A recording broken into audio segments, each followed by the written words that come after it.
Good morning, everyone. This is Father Nate, missionary priest in Italy, and thanks for joining us today, December 7th, on No Greater Delight, our podcast on Marian feasts and Marian meditations. Again, today we're celebrating two different feasts. The first, as the Abbot Orsini recalls for us, is the miraculous preservation of the image of Our Lady of Paris, right? The story is told that in the year 1550, on a Sunday, the canonesses of Our Lady of Paris were in procession before the image of Our Blessed Lady, when a man broke in and, pushing through the crowd with a sword in hand, he sought to destroy the image, but he was prevented by the assistants, and on the following Thursday, he was executed. Okay, so again, that's all that the Abbé Orsini tells us, but this is an event at Notre Dame de Paris, Our Lady of Paris, right? Or the cathedral, sometimes known as Notre Dame, right?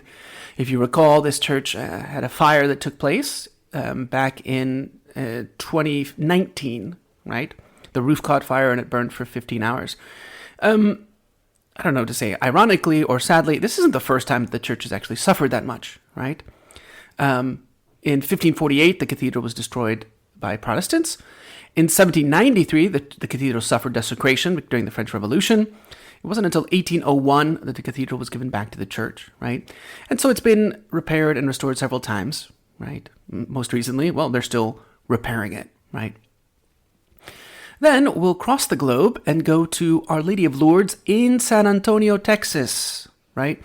The Oblates of Mary Immaculate dedicated the Our Lady of Lourdes Grotto of the Southwest on December 7th, 1941, if you recall.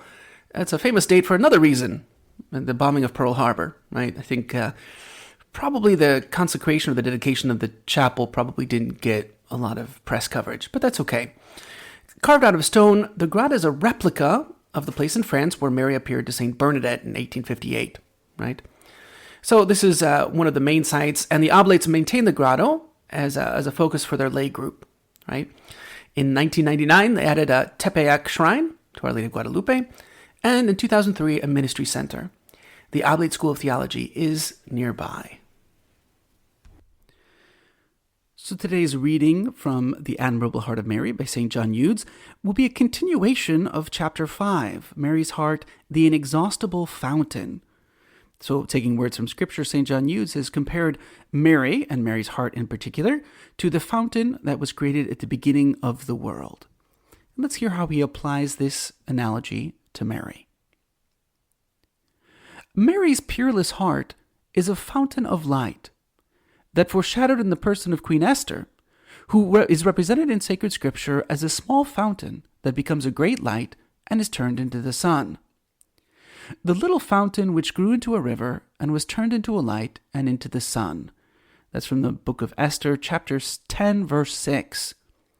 It is the fountain of the sun, fons solis, mentioned in chapters 15 and 17 of the book of Joshua. The heart of Mary, as well as her name, which means enlightened, or the one who enlightens, and also star of the sea, is indeed a true fountain of light. Holy Church considers and honors her as the resplendent door of pure light, tu porta lucis fulgida, and salutes her as the portal through which divine light entered the world. Salve porta ex qua mundo lux est orta. Truly the heart of Mary is the fountain of the sun, because Mary is the mother of the Son of Justice, and this divine Son is the fruit of Mary's heart. O incredible wonder! O inconceivable miracle! Who could ever have thought that the sun could be born of a star, or that a fountain could be the source of the sun, fons solis? Thus then, the virginal heart of Mary is a true fountain of light. So for today's Marian meditation, taken from the book by Father Ildefonso Villar, we conclude meditation 14 on the name of Mary, talking about the sea and the star of the sea. The sea is a gathering together of the waters of the earth and of the rain from the skies. Genesis says that when God created the earth, he gathered all the waters in one place and called it the sea. So with Our Lady. God gathered in Mary all the graces which he had distributed among his creatures, whether angels or men. And therefore she is a sea of graces where we can find whatever we want. From the sea rise the clouds, which later on come down upon the earth, bringing with them rain, which gives fertility to the fields. In the same manner, our Blessed Lady, from the immense ocean of her graces, pours all the gifts that bear sanctity and virtue into the souls of men. The waters of the sea are bitter, as were also the sorrows of the heart of Mary, that veritable ocean of bitterness, since she suffered during the passion of her Son more than all other human hearts together. On account of that, she is called the Queen of Martyrs, because she suffered more than all of them. Finally, she is the star of the sea, because she is the light which guides those who are sailing across the ocean of this earthly life, across the sea of our passions, where shipwreck is always possible, across the sea of darkness where we are groping for our bearings, where self-love, blindness, and the violence of our passions carry us away. She is the star which shines from high, so that no matter where we are, we can find her. God placed her so high that she might be seen from everywhere, but for that reason, unless we lift our eyes, we cannot see her. The more we lower them towards the things of the earth, the less we see her rays. Hence, how fitting is the name of Mary in each and every one of its connotations. Try to imitate Mary.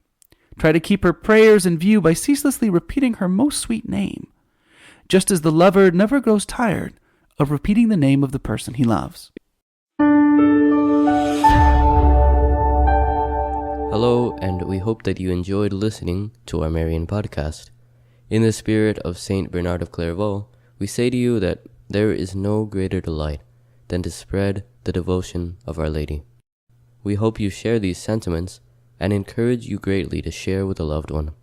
Know that you are always in our prayers, and we ask that you keep us in yours. God bless.